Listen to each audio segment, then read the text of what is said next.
going to finish tonight the last of the 8 visions, so the second half of them, the final 4, is what we're going to be walking through tonight by way of review. The first 4, the vision of horses represented the present peace that existed after the exile, which was not a good thing when you're looking for justice. And then there was intercession for cosmic justice. That was vision number 1. Vision 2, the horns and craftsmen, was a promise to destroy those who were evil and had oppressed Judah. Vision number 3, with the surveyor, was a promise of abundance for Jerusalem as it's being built, so much so that there didn't even need to be walls. God was going to be a wall of fire for them, and his presence would be with them. His glory would be in her midst. Then fourth one, the last one we looked at last week, was the high priest. It was a provision of divine forgiveness, that God removed the sin from Joshua the high priest and removed evil from Judah. So the final 4 this evening, a vision of lampstand and trees, this flying scroll, woman in a basket, and 4 chariots. So let's go ahead and read through the first one, which is the longest of them. Let's read through chapter 4. It says, "Now the angel who talked with me came back and wakened me, and as a man who was wakened out of his sleep. And he said to me, 'What do you see?' So I said, 'I'm looking, and there's a lampstand of solid gold with a bowl on top of it, and on the stand 7 lamps with 7 pipes to the 7 lamps. 2 olive trees are by it, one at the right of the bowl and the other at its left.' So I answered and spoke to the angel who talked with me, saying, 'What are these, my Lord?' And the angel who talked with me answered and said, 'Do you not know what these are?' And I said, 'No, my Lord.'" There's kind of an image of it. We'll get back to that. "So he answered and said to me, 'This is the word of the Lord to Zerubbabel, not by might nor by power, but by my Spirit, says the Lord of hosts. Who are you, O great mountain? Before Zerubbabel you shall become a plain, and he shall bring forth the capstone with shouts of grace, grace to it.' Moreover, the word of the Lord came to me, saying, 'The hands of Zerubbabel have laid the foundation of this temple, his hands shall also finish it. Then you will know that the Lord of hosts has sent me to you. For who has despised the day of small things? For these 7 rejoice to see the plumb line in the hand of Zerubbabel. They are the eyes of the Lord which scan to and fro throughout the whole earth.' Then I answered and said to him, 'What are these 2 olive trees at the right of the lampstand and at its left?' And I further answered and said to him, 'What are these 2 olive branches that drip into the receptacles of the 2 gold pipes from which the golden oil drains?' Then he answered me and said, 'Do you not know what these are?' And I said, 'No, my Lord.' So he said, 'These are the 2 anointed ones who stand beside the Lord of the whole earth.'" Okay, so this is one of the most unique images that we've had painted for us so far. This is an image all described right here. A lampstand primarily that's solid gold, and there's a bowl that's on top of the lampstand, and on the stand 7 lamps with 7 pipes to the 7 lamps. An olive tree on either side of it, one at the right and one at the left of the bowl. So there's a variety of ways that this picture could be painted, primarily regarding the number of candlesticks on the lamp. The way that the Hebrew reads could mean that there are 7. It could mean that there are 7 plus 7, 14. Or it could mean that there's 7 times 7, 49. And we don't really know, and the number of them is never super identified as a particular part of the vision, or a meaning inside the vision. So this is an artist's rendering of what we're looking at here.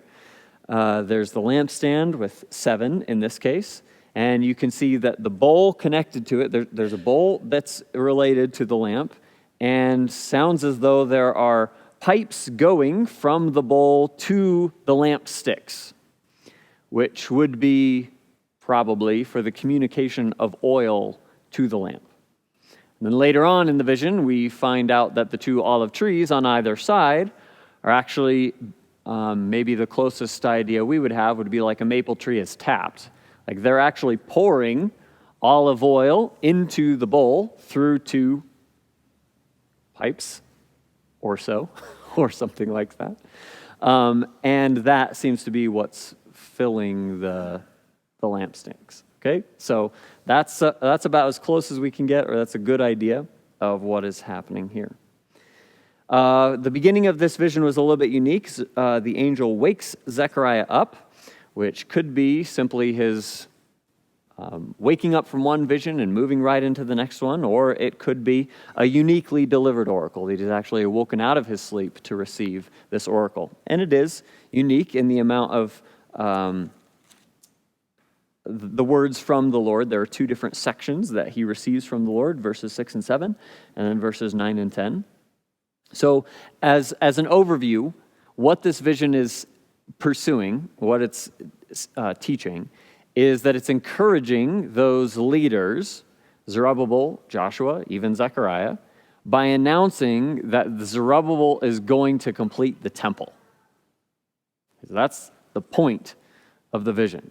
Zerubbabel is going to complete the temple. Now keep in mind, that's very applicable historically, because they've just begun by the encouragement of Haggai to pursue the building of the temple, and this is within the first few months of their building, and likely they're facing these discouragements, and as we'll see later on here, they're probably even facing they're not enamored with the product. It's really not that great of a temple, particularly if you can recall what the old temple looked like.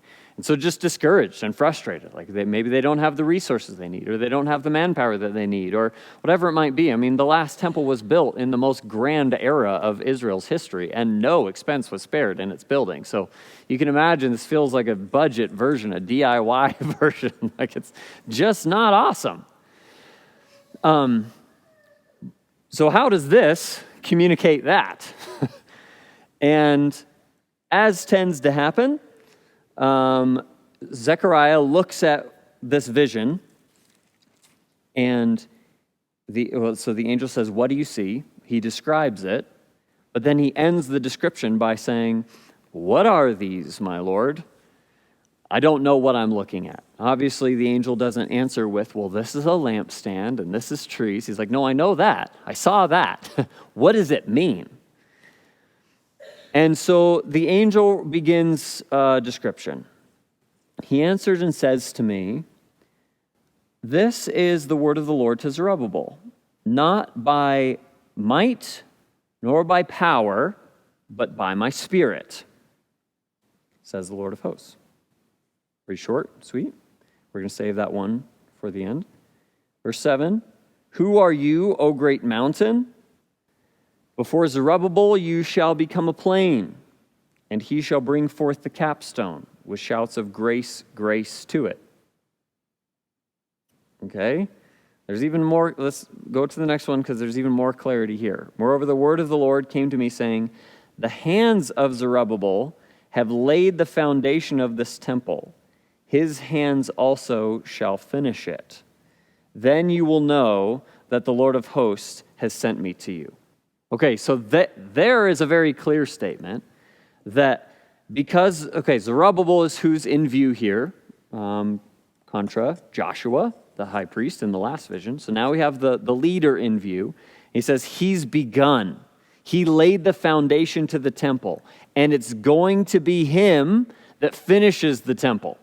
Okay, so that's a word of encouragement because that's the present leader. That means it's not going to be too long before they finish.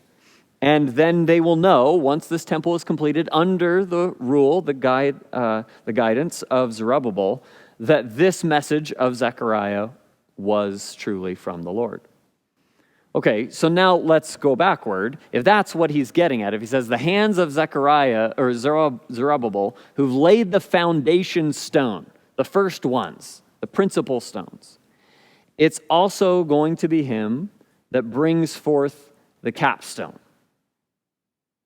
Okay, so the first and the last stones of what? The temple, that which they're building, which is at least alluded to, if not represented by, the lampsticks. So a lampstick was one of the articles that went into the tabernacle as commanded by God, and it was monitored by the priests. It went also into the temple. It was a ornate and a lavish piece. The descriptions of it are found in Exodus and then in 1 Kings. It was incredible, kind of the amount of detail that went into it, and it was all gold. It was one piece of gold. So it represents probably both the tabernacle and the temple. It's an icon of that place. And once these candles were lit, they were never supposed to go out. That was one of the responsibilities of the priest, would be to keep the candles going, because it was a testament, as it's described in the not the end, but in Exodus 27, that this was their responsibility, and it was a testament to the people, probably of the Lord's presence, as a representation of his presence. He was the light in the tabernacle. Well, that's not, I don't believe, explicitly stated anywhere. So you have the image of the lamp, and one of the things that's happening is it's sourced with oil. It's not being, like, the vision itself takes care of the priestly responsibilities, because out of the olive trees is flowing the oil into the bowl, which has tubes to go, these channels to go to the lamp. Okay? So, in 7, he's saying, this mountain, who are you, O great mountain? Before Zerubbabel you shall become plain. He's saying that nothing will get in the way. Nothing will stop the building. The mountain could be enemies, opponents, which occurred. The mountain could be discouragement and the people giving up. The mountain could be the lack of resources. And he's saying, before Zerubbabel, every mountain is going to be leveled. It's like nothing will get in the way of us finishing this. Before Zerubbabel, you shall become a plain. There's a verse in Isaiah 40 that sounds very similar to this. You know, every valley will be raised, every mountain and hill will be made low, the rough ground will become level, and the rugged places will become plain. Like, it's smooth. And so it's a statement of certainty. And now in reverse order, 6, we have the singular phrase, not by might nor by power, but by my spirit. That's probably one of the better known verses in the Old Testament. This is very often quoted. And what he's saying here is the means by which the temple will be accomplished, the means by which it will be built. It will not be accomplished because Israel's just that great. It won't be accomplished because they just have that many resources, because now they have freedom from their oppressors. It's not because of any of that. He's saying that he is going to accomplish it because it's in his good purpose to accomplish it. So it's a good reminder to them of the object of their trust, that they should rest in the word of the Lord and his ability to accomplish it by his Spirit, rather than anything that, like any even visible evidence toward the same promise. Okay, so the means is first. He's going to accomplish it by his Spirit. Nothing is going to stop it. It's certain. Certainty restated in verses 8 and 9, that it's the very hands, the foundation, and then the capstone are both placed by Zerubbabel, giving credence to Zechariah as a prophet of the Lord. And then a little word of encouragement at the end, 10 and 11. For who has despised the day of small things? And I believe this is a reference to the temple as it is in their rebuilding. To that statement of, it's not that great. It is a small thing. There's only a few rocks on top of each other. And they know that even when it's finished, it won't come close to having the splendor of Solomon's temple from a physical perspective. He says, but don't despise that. Like, don't grow weary. Don't be, as he said in Haggai, you know, what the few of you that are left that knew what the first one looked like, you'll know that this won't match its glory. Don't despise the day of small things. For these 7, which is the candles, These 7 rejoice to see the plumb line in the hand of Zerubbabel. They, the 7, are the eyes of the Lord, which scan to and fro throughout the whole earth. So this is a simple statement that God is taking pleasure in the rebuilding of the temple. As his eyes scan this earth, and he sees that Zerubbabel holds the plumb line to the temple, and it's being rebuilt. He takes great pleasure in that, and they ought to as well.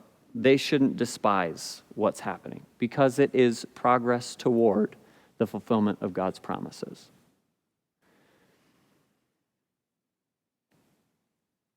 So then he asks, okay, that explains a little bit the lampstand, but what about the trees? What do the trees represent? Why are these 2 at the right and at the left? And I further answered or questioned and asked him, what are these 2 olive branches that drip into the receptacles of the 2 gold pipes from which the oil drains? And he answered, you don't know what they are. And I said, no, my Lord. He said, these are the 2 anointed ones who stand beside the Lord of the whole earth. So this is the fullness of the answer, which is not super full. And this phrase, these are the 2 anointed ones, these are the 2 sons of oil. That's the Hebrew. So sons of oil is translated anointed ones. So there are 2 sons of oil. Do we know who that is? Well, based on both Haggai and Zechariah put together, seems pretty clear that these 2 would be referencing those 2 leaders, those 2 that have been chosen to lead the people. So probably Zerubbabel and Joshua as representatives or current, even placeholders, those who have been set in the priestly and kingly responsibilities. So we have on both sides the priest and the king, though he's not, he's the governor, but the regent. So what's happening, Joshua and Zerubbabel, priest and Davidic prince, who together are the means of bringing new hope to the community. Here's a quote from a commentator. It says, through the high priest, acquittal is pronounced and access to God's presence made possible. Through the prince, the temple is completed. So that's exactly what Zerubbabel is doing. And the lampstand allowed to shine out to the world. 2 messiahs, little m messiahs, or anointed ones, sons of oil, have their rules coordinated. Neither is adequate without the other, but the 2 functions were to be brought together in the person and the work of Christ. So that which really sources the light, that which is providing oil for the light to go forth, are these responsibilities. This priest and this king, temporarily held, historically held by these 2 men, ultimately and fully brought together in the person of Jesus Christ. So that's vision number 5, which is that there is power available through God's Spirit, that the Lord's provision safeguards Israel's future. He is going to see it accomplished. His provision safeguards Israel's future. Okay, so vision number 6. Then I turned and raised my eyes and saw there a flying scroll. And he said to me, what do you see? So I answered, I see a flying scroll. Its length is 20 cubits and its width 10 cubits. Then he said to me, this is the curse that goes out over the face of the whole earth. Every thief shall be expelled according to this side of the scroll. Every perjurer shall be expelled according to that side of it. I will send out the curse, says the Lord of hosts. It shall enter the house of the thief and the house of the one who swears falsely by my name. It shall remain in the midst of his house and consume it with its timber and its stones. Okay, so there's a scroll flying through the sky. And if our cubit measurement is close to accurate, as 18 inches, then this would be a 30-foot by 15-foot scroll, right? So a supersized scroll flying through the sky. And there's words on both sides of it, a curse on either side of it. On one side, there's the curse, every thief shall be expelled. And on the other side, there's a curse, every perjurer shall be expelled. What is it doing? It flies into the house of thieves and perjurers, and it marks and remains and destroys the home until the home is completely consumed. The point of this vision is to demonstrate the need for spiritual repentance. That even though he's made these promises to his people, there's sin in the land. And this scroll is coming into the land to identify and reveal the fact that there is sin everywhere. After great promise in the last one, there's now this kind of veiled threat of judgment. You must be made clean, or you must repent. You must believe. You can't be thieves and liars if you're to inherit this kingdom. So a 13 by 15 foot scroll, kind of like a billboard, I suppose, for us. The scroll evokes the fact that this is a message from God, right? It's the word of God that has come. It's the written word, revelation. Size communicates its clarity, its simplicity. Like there's not a lot written on it, and its importance. It's in large letters for everyone to see. It's not like an undercover message to one person or another. It flies through the land so that everyone's reminded. The two sins that are identified, the thief and the perjurer, so the one who steals and the one who swears falsely, perjury meaning lying under oath. And what that's not intended to do is to make us think, wow, what stealers and liars. But that each side of the scroll represents probably one of the tablets. And from the first half, we have don't bear false witness. And from the second half, we have don't steal. And so what's represented is that the law, the 10 Commandments, the Decalogue, is flying through the land, reminding people and exposing people of the fact that they are sinners. So there's still a problem that they must obey. Like they need to follow the commands of God in order for his divine blessing to be on them. So the law of Moses is on a billboard everywhere. And it functions almost like the angel of the Lord functioned in Exodus, doesn't it? It like identifies the homes that need addressed, and it enters the home and destroys and then leaves. And it won't leave until judgment has been accomplished. So until all of the house is completely consumed with its timber and with its stones. So it's no longer the firstborn, right? This is the angel of final death for the whole home because it's sinful. So the curse on lawbreakers is what this vision is about, that the Lord judges Israel for breaking his covenant, which is all of them. Vision number 7. Then the angel who talked with me came out and said to me, "Lift up your eyes and see what is this that goes forth." So I asked, "What is it?" And he said, "It is a basket that is going forth." So I said, "This is their resemblance or their eyes throughout the earth. Here is a lead disc lifted up, and this is a woman sitting inside the basket." Then he said, "This is wickedness." And he thrust her down into the basket and threw the lead cover over its mouth. Then I raised my eyes and looked, and there were two women coming with the wind in their wings, for they had wings like the wings of a stork, and they lifted up the basket between earth and heaven. So I said to the angel who talked with me, "Where are they carrying the basket?" And he said to me, "To build a house for it in the land of Shinar. When it is ready, the basket will be set there on its base." Okay, another bit unusual one. There's a basket with a lead lid, and inside it is a woman whose name is Wickedness. She represents sin.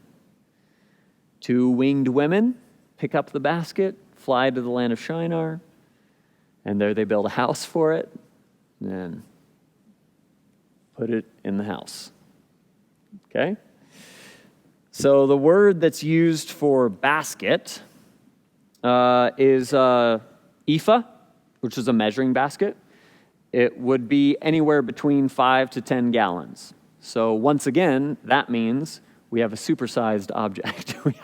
Because this woman, Wickedness, is not going to fit in a 5-gallon bucket, right? So it's a large basket with a lead lid. The purpose of the lead lid is never identified. The only common suggestion is that it's heavy so that she can't get out, and so that it's firmly established, like it's a trap that can't be sprung.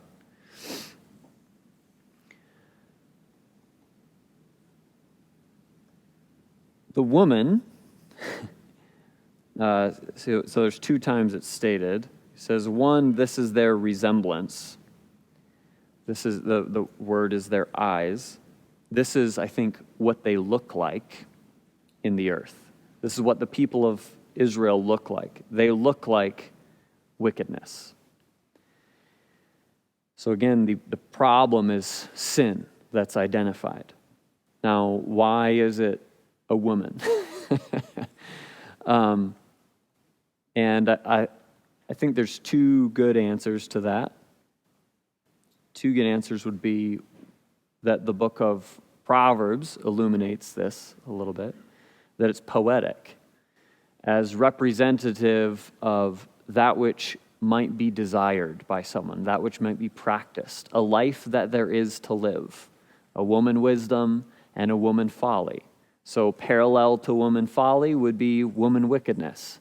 It is her, that which is opposed to the path of God, that which is sinful, this worldly practice, rejection of the law, rejection of the inherited way of wisdom, that needs removed from the land. There needs to no longer be the option, Lady Folly.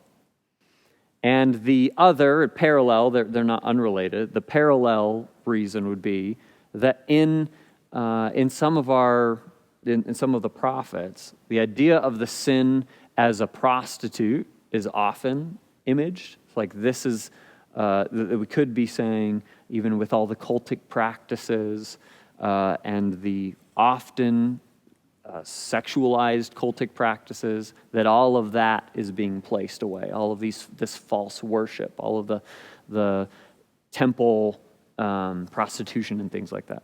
But I think those 2 ideas maybe together favoring, maybe leaning on the first a little bit more.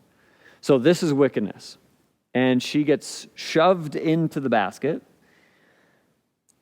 and carried away to Shinar. This is the ancient name for Babylon. In Genesis 10:10, which is the Table of Nations, it's identified as the ancient name for Babylon. It evokes Babel imagery as well, the Tower of Babel, which is in the land of Shinar. That's where that took place. And so what's happening is these women have taken sin out of the camp. And they've taken it back to a place where it belongs, to Babel, the representative nation that is the origin of evil. Like it represents all of evil, all that which opposes God. And there's going to be a prison that's built there, a holding place that is going to last. and all of the sin is going to be placed in the holding place forever. Okay? So it's the removal of evil from the land. It's the purifying of God's people is what this vision represents. Unless we think that God is just sending it away with these two women to just forget about it, that kind of imagery, particularly in poetry, is a way of addressing the removal of the sin, which is even representative of the forgiveness of the sin.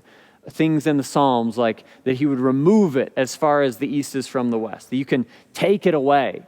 Or some of the Old Testament imagery of that there is spatial, that there is purity in space from wickedness. Like the way that the city stays clean from a leper is if they go out there. Not that they ignore the leper, like they ignore the presence of a leper, or that they cease to exist. But the problem is addressed in the removal of the plague. Or like the Day of Atonement, that you send the sin outside of the camp. And in so doing, it's addressed, poetically speaking. So the removal. So this is not just God brushing it under the rug, like, well, let's tuck all the sin over here in Shinar. It's a poetic way of saying he's dealt with it.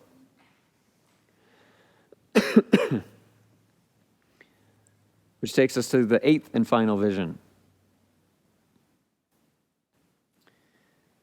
Then I turned and raised my eyes and looked, and behold, 4 chariots were coming from between 2 mountains, and the mountains were mountains of bronze.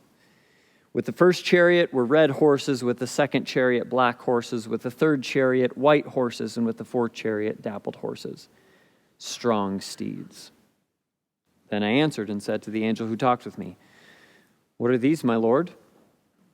And the angel answered and said to me, "These are 4 spirits of heaven, who go out from their station before the Lord of all the earth. The one with the black horses is going to the north country, the white are going after them, and the dappled are going toward the south country." Then the strong steeds went out, eager to go, that they might walk to and fro throughout the earth. And he said, "Go, walk to and fro throughout the earth." So they walked to and fro throughout the earth. And he called to me and spoke to me, saying, "See, those who go toward the north country have given rest to my spirit in the north country." Okay, so this picture is not actually, just for the sake of pairing them next to each other, I want to read the first vision again, so that because there are a lot of similarities. Often even argue that this is an inclusio, because you have, well, let's just remind ourselves of the first vision. Chapter 1, verse 8. I saw by night, and behold, a man riding on a red horse, and it stood among the myrtle trees in the hollow, behind whom were horses, red, sorrel, and white. Then I said, "My Lord, what are these?" So the angel who talked with me said to me, "I will show you what they are."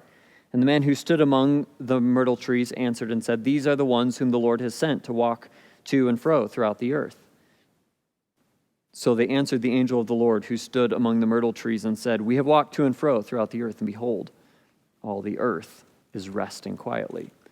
So the argument made in that first one is the vision is like an angelic group that is sent out to survey, that is sent out to be like the spies, to do reconnaissance, to see, and they return to the Lord with information, right? With a message. And so here we still have the same colored horses and the fact that they are military horses. There are a few distinctions that we'll notice as we walk through. So first we have chariots instead of just riders.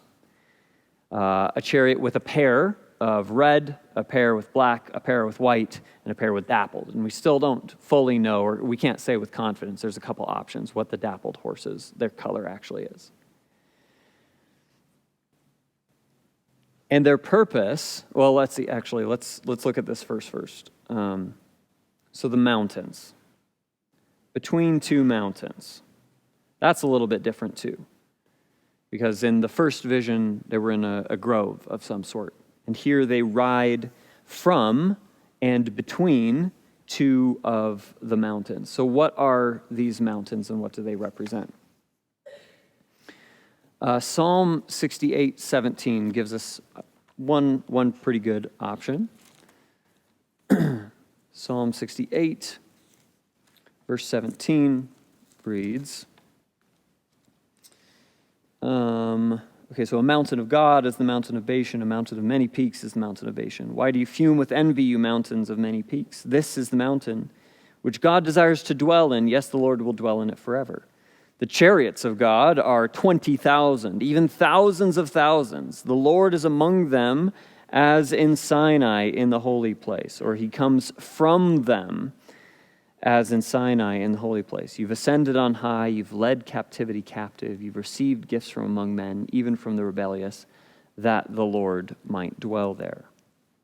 So one and really good option here is that the Lord, as a military commander with a host of chariots, as opposed to scouts, he's now bringing out his force because they're riding, and he rides from his home. He rides from the mountain in order to head out on not just an expedition, but on a conquest. So thus, here's another quotation, thus the Lord's military might depicts the more profound theological message that God reigns with sovereignty over his entire creation. No empire or geographic expanse can hinder the Lord's rule. Moreover, the four chariots further emphasize the Lord's total dominion over the four corners of the earth. So absolute sovereignty. If we were to put specific mountains to this, which we may be able to or not, it might be Mount Zion, the Mount of Olives, if we're looking to the eschaton, and between these is the Kidron Valley. So it could be a future promise of his actual ride between physical mountains. Could also be from heaven, that he rides from his throne today, and he rides down to earth to claim Zion. The fact that these mountains are bronze, again, these things aren't clearly identified, so we have to be, we hold all of what, both the mountain and the bronze a little bit loosely, because the angel doesn't explain what they are. But the bronze often is a representative of that which is strong and holy, that which is powerful and pure, which is the place from which God rides. So his throne is those things.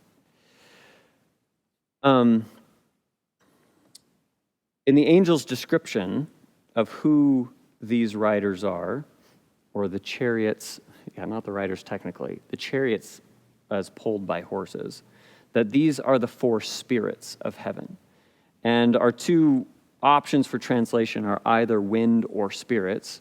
Wind is attractive if we believe that he's talking about or trying to emphasize the expanse, right? The four corners. You might say the four winds of the earth would be a very common way. Even in Jeremiah 49, he says that explicitly. The four winds, namely the four corners of the earth.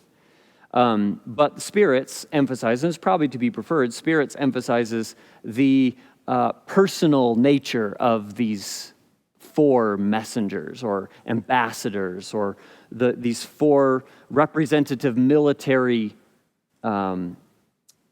persons. And there's a possibility, well, maybe we'll say that in a moment. Revelation 6 brings up these four horsemen that are the same colors as these four. It's possible that Zechariah and John are viewing the same thing.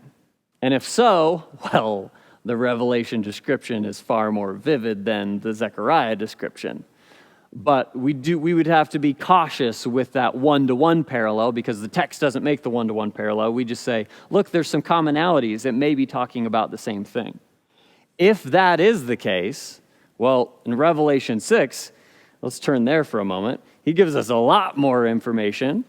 So for the sake of, I think, the closeness, or if nothing else, the idea of the connection, let's read through the first 8 verses here in Revelation 6. So now these are 4 of the seals. Now I saw when the Lamb opened one of the seals, and I heard one of the 4 living creatures saying with a voice like thunder, "Come and see." And I looked, and behold, a white horse. He who sat on it had a bow, and a crown was given to him, and he went out conquering and to conquer. So the white horse represents the victorious conqueror. The second one, when he opened the second seal, I heard the second living creature saying, "Come and see." Another horse, fiery red, went out. And it was granted to the one who sat on it to take peace from the earth, and that people should kill one another. And there was given to him a great sword. So the red color representing war. When he opened the third seal, I heard the third living creature say, "Come and see." So I looked, and behold, a black horse. And he who sat on it had a pair of scales in his hand. And I heard a voice in the midst of the four living creatures saying, "A quart of wheat for a denarius, and 3 quarts of barley for a denarius, and do not harm the oil and the wine." Black horse representing scarcity or famine, lack, which leads to destruction. Then when he opened the fourth seal, I heard the voice of the fourth living creature saying, "Come and see." So I looked, and behold, a pale horse. And the name of him who sat on it was Death, and Hades followed with him. And power was given to them over a fourth of the earth to kill with sword, with hunger, with death, and by the beasts of the earth. So the white horse representing death. So that's a possibility, to be sure. And if nothing else, it does help in the apocalyptic literature to sort of paint like what generally God's riders go to accomplish. When he sends them forth, it is violent, it is messy, and it is final. This is the last chapter leading to the endless summer of eternity. So these are the 4 representatives, spirits, angels of heaven who go out from their station before the Lord of all the earth. The one with the black horses, he goes north. Now, what does north represent in Zechariah and in the prophets? North represents Babylon. So he rides against the premier enemy of God, the final, you might say, the final enemy of God. And the white ones follow. If the Revelation color coordination should be put here, then you would have famine, destruction, followed by victory. Okay, so he's, whether the color coding is something we ought to do or not, the intention is the same. He sends a double portion up to Babylon to handle the great threat of evil. And then the dappled are going toward the south country. So the other enemy, Egypt, he goes south to destroy there. None to the east, none to the west. And whatever happened to the red ones?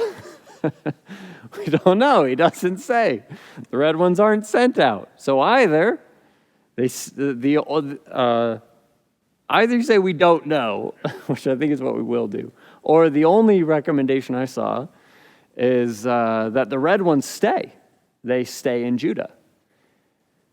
And again, if Revelation, then they stay for blood, for bloodshed. They stay for war, perhaps even signaling like an Armageddon image or the final war that takes place close to, in Judah, in Israel.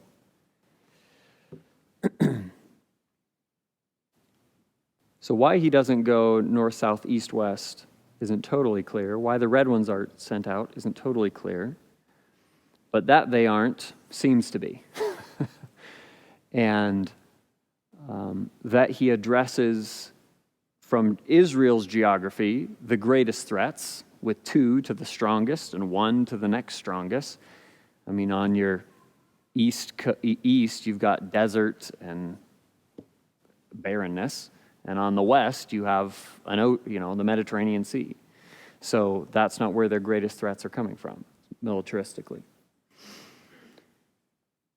And then these strong steeds, just notice the emphasis on being sent out. You can just, they're sitting here from their station before the Lord of all the earth. They've been waiting here for a long time. They have a post that they man before God. And he finally sends them. And so they go out, and they're eager to go, that they might walk to and fro throughout the earth. There's a phrase that comes up 3 times in this verse. And he said, go, walk to and fro throughout the earth. So they walked to and fro throughout the earth. It's just this ultimate, final, these really strong creatures, these messengers of God, his army that's been chomping at the bit to ride against his enemies. He finally looses them, and they fly from between these 2 bronze mountains, and they bring this complete destruction to the enemies of God. So this is in contrast to the first one. It wasn't, look, there's peace, and that's a bad thing. And then the intercession. Lord, would you please bring justice? Now, they fly from his throne, and they fly for war and blood and victory. And the conclusion, God's own conclusion, is that he calls to Zechariah. And he says, see, those who go to the north country, right, those who go to fight and destroy Babylon, they've given rest to my spirit in the north country. So both of the visions of the horses end with peace. The first one, poor peace. First one, temporary, agitated peace, frustrating peace. The second one, following this great ride of God's army, even rest for God himself. It's like the 7th day, where because of this full and complete transformation of the globe, the complete sending out and riddance of evil, that those who remained in their sin have been cursed and destroyed. All of this together communicates that it's over. And then God rests. And so the visions are brought to conclusion with a similar but fuller, a next phase of the horseman vision. So, all 8 together: present peace, an intercession for cosmic justice, a promise to destroy the evildoers, a promise of abundance, a protection, a wall of fire, and his presence, his glory in their midst, a provision of divine forgiveness and the removal of evil, that there is the Lord's provision safeguards Israel's future, that the Lord is going to judge Israel for breaking the covenant, that he will completely remove evil from their midst, and that finally he will bring fullness of peace for all his people and for himself. That is the 8 visions of Zechariah altogether. So before we close, any thoughts, questions? You want to jump in on anything as far as the visions are concerned before we close that chapter of Zechariah? I have a question as far as the biblical timeline. So I know that Zerubbabel was, I think he was brought up in the book of Ezra. Mm-hmm. So, which is like kind of toward the middle of the Old Testament. So Yeah. Were they in the same timeline, I'm assuming, or was Zerubbabel taking forever to build the temple? No, you're right. It is the same Zerubbabel, and that simply concerns the organization of the Old Testament. So Ezra's finishing up the historical books. So you have really from, well, at least Genesis, Exodus, through Joshua, Judges, Ruth, and they continue through the histories, 1st and 2nd Kings, and you end with Ezra to kind of wrap up the histories. And then after the wisdom section, then you have the prophets, and then they move chronologically. So you really are kind of moving with both consecutively, and it is confusing. It's not as easy to do that, but yeah, that's why. So it is the same Zerubbabel, and if I recall correctly, it takes about 20 years. So from when Haggai prophesied, I think it's about 20 years later, and they finished the temple.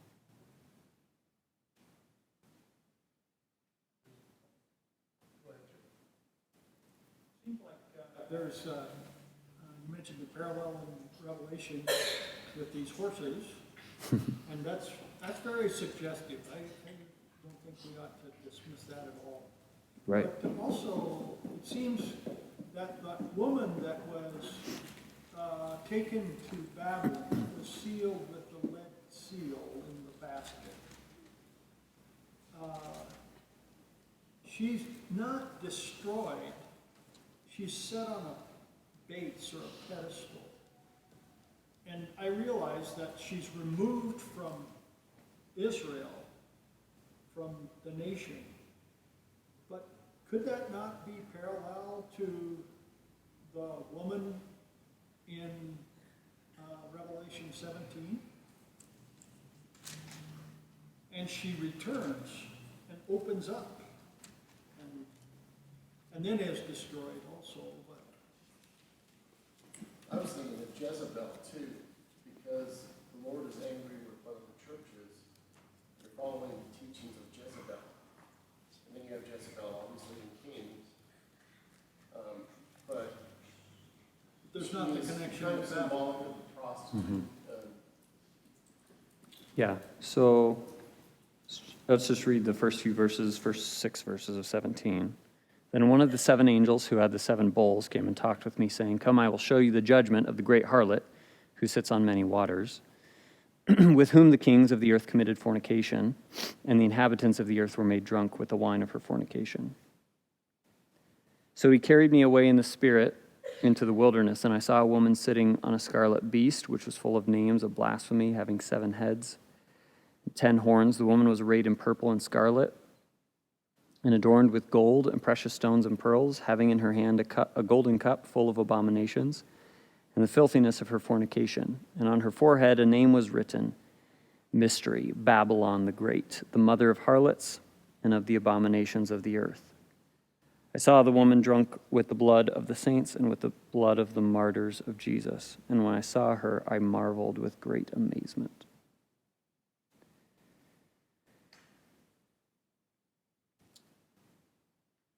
So there's a few things running through my mind. One of them is that this woman is representative of all of Babylon, right? And how even the kings of the earth have spent time with this woman. And in Zechariah, it appears to be, and I think the point is, the purging of the sins of Israel and Judah, that those sins are removed. So I don't know if you could say, and this is just a bit of a shot in the dark, but like that this woman is a representative of Israel's fornication, of Israel's participation with Babylon. But that woman that's removed is not, if that's representative of the sins being forgiven, then that would be different, I think, than the point of Revelation 17, which is not that the sins of all who committed fornication with the woman are removed or gone. And the other little part that I wonder about is the place to which they go, that 17 says out to basically to the desert, and the woman you find is Babylon. And in Zechariah, it's wickedness being put away, a home built in Babylon. So I don't know, there's certainly similarities, and it may be different portrayals of similar ideas, to be sure. But I don't know if initially I'm like, yep, same woman. I don't know. There's certainly more study. That's the connection. We've hardly touched the connections between Zechariah and Revelation, and they are enormous. A lot, even far more than just the horses and the woman. Like in chapter 11 would be another place that you go, and the building of the temple, and even a measuring stick being given to John, perhaps as representative of Zerubbabel. And they're building this temple of God, and there's 2 olive trees and a lampstand before the God of the earth. And Then there's 2 witnesses. And so it's like there's so much that we're really not even scratching the surface of. Zechariah's visions be emblematic or pertain to Israel, and in Revelation, the same essential visions, symbolism or whatever, apply worldwide. Because right now, in Revelation, God's people are out of the picture. They're with him. And God is unleashing judgment on the whole earth, whereas earlier he was unleashing judgment just in Israel. Yeah, there could be something to that. That was part of the observation I was making between the 2 women, in that Israel's receiving a word from the Lord in post-exile, and it functions differently than Revelation functions, because maybe not micro-fulfillments, but fulfillments of these prophecies took place historically, and they anticipated truer and greater fulfillment. Whereas in Revelation, that's like the last word that we received. And it pretty much all points forward to this grand, exclusive future culmination. And that is international. So perhaps there's, something to that. Do you have that?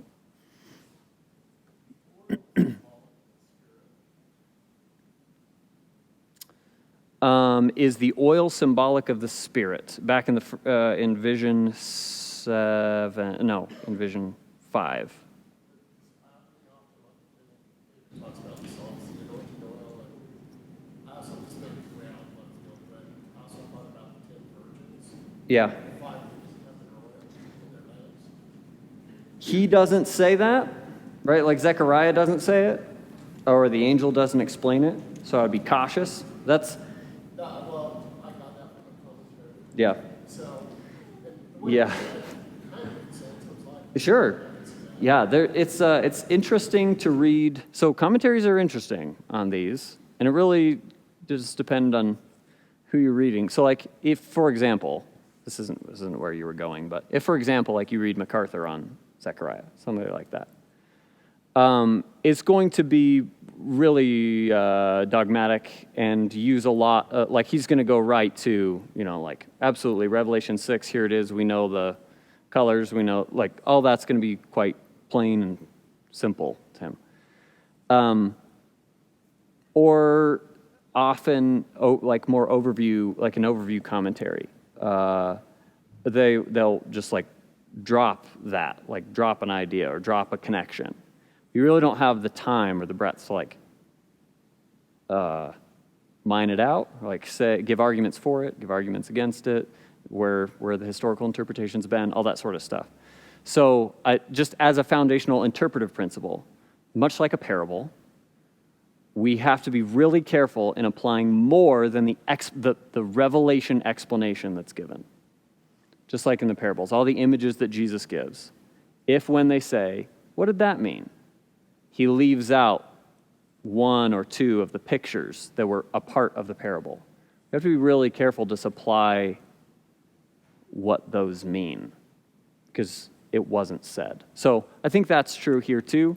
When like the most pertinent points of the explanation are going to be mentioned by the angel. And if he doesn't, then already we're on thin ice, but we could talk ideas, right? So.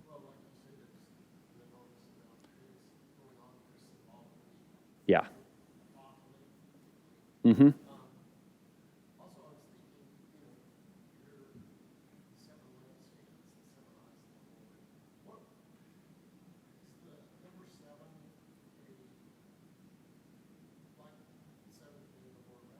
Sure. Yeah, very, very commonly, and I think it would be true in this vision that 7 is the number of maturity or completion, that's fullness. So if the 7 eyes of the Lord run to and fro throughout the whole earth, he's communicating, he has complete vision, like whatever the omni of sight is. He has omniscight, which informs his omniscience. So, yeah. So as a general rule, not every time it's used by any means, but as a general rule and in prophecies, 7 is communicating fullness. So, yep, I'm on board with that.